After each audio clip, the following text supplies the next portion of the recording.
Late in the war, as Germany's cities burned and its armies crumbled, Allied pilots began reporting something strange in the skies above Europe. Sleek, bat-shaped aircraft, faster than any fighter they'd ever seen. They came out of nowhere and vanished just as quickly. Most dismissed it as rumor, but the truth was far stranger. Deep inside a forest in central Germany, Nazi engineers were building a machine decades ahead of its time, a flying wing designed to strike faster, higher, and deadlier than anything the Allies could imagine. Its name was the Horten Ho 229, Hitler's stealth jet. A weapon of the future, born too soon. By 1944, Nazi Germany was dying. The Allies controlled the sky. Every day, waves of American B-17s and British Lancasters reduced German cities to rubble. Hitler demanded a miracle, a Wunderwaffe, or wonder weapon, something that could turn the tide. The Luftwaffe, once invincible, was being torn apart by Allied air power. Conventional fighters like the Messerschmitt Bf 109 and Focke-Wulf 190 were no match for the swarms of Allied bombers. Germany needed something revolutionary. And two brothers, Reimar and Walter Horten, thought they had the answer. Reimar and Walter were not ordinary engineers. They were dreamers, obsessed with flight from a young age. In the 1930s, while most designers built aircraft with traditional fuselages, the Hortens experimented with something radical: the flying wing. Their concept was simple and brilliant. By removing the tail and central fuselage, they reduced drag and improved efficiency. The entire aircraft became one smooth, aerodynamic surface. It looked alien, but it worked. When the war began, the Hortens joined the Luftwaffe. And in 1943, when Göring demanded a fighter that could carry 1,000 kilograms of bombs to London and return faster than any Allied plane, the brothers saw their chance.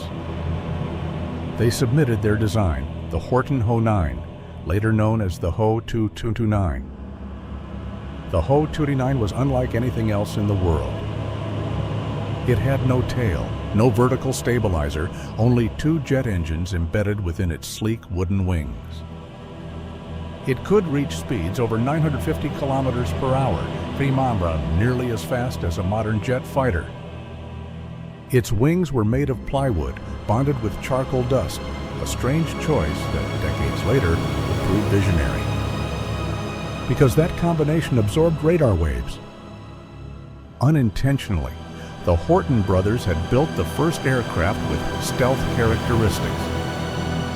In December 1944, at Oranienburg Airfield near Berlin, the first prototype, the Ho 229 V2, prepared for flight. Test pilot Erwin Ziller climbed into the cockpit.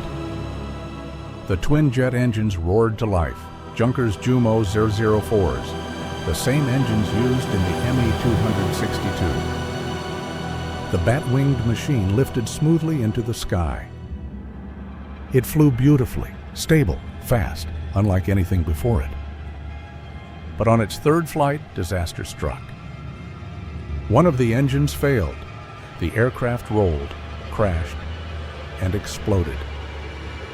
Ziller was killed instantly.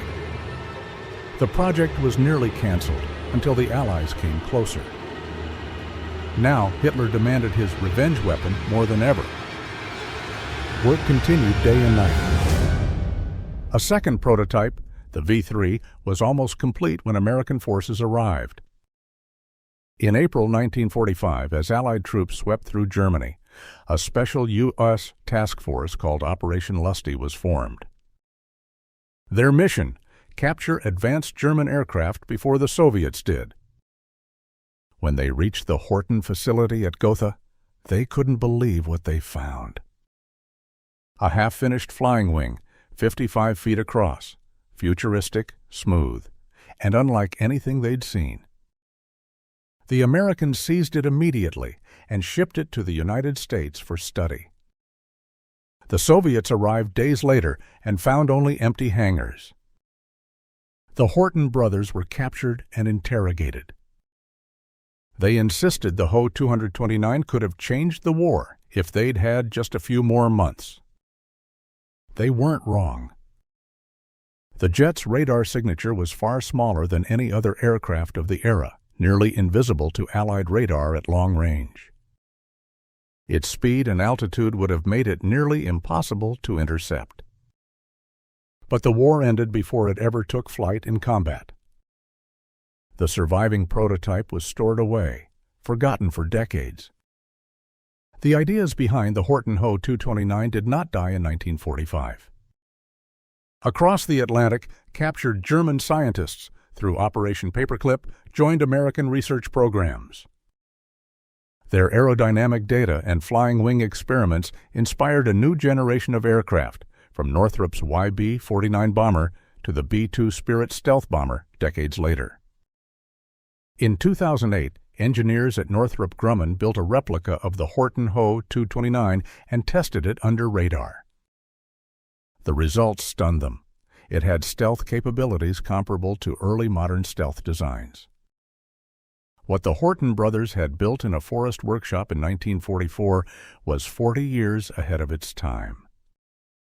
But the Horten brothers were not Nazi fanatics. They were scientists obsessed with flight, not ideology. Reimar Horten later said, "I built it to fly, not to kill." Yet in the end, their genius was trapped in service of a collapsing regime, a regime that could turn even dreams of flight into tools of destruction. Today, the last surviving Horten Ho 229 rests in a Smithsonian hangar, its wood cracked, its wings silent, its promise unfulfilled.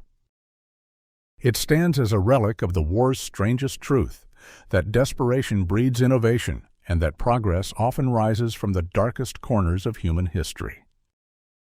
The Horten Ho 229 never flew in battle, but its shadow still soars above us in every stealth aircraft that crosses the skies today. The Flying Wing, Hitler's stealth jet that came too soon. History remembers the conqueror, but sometimes it's the dreamers who shape the future.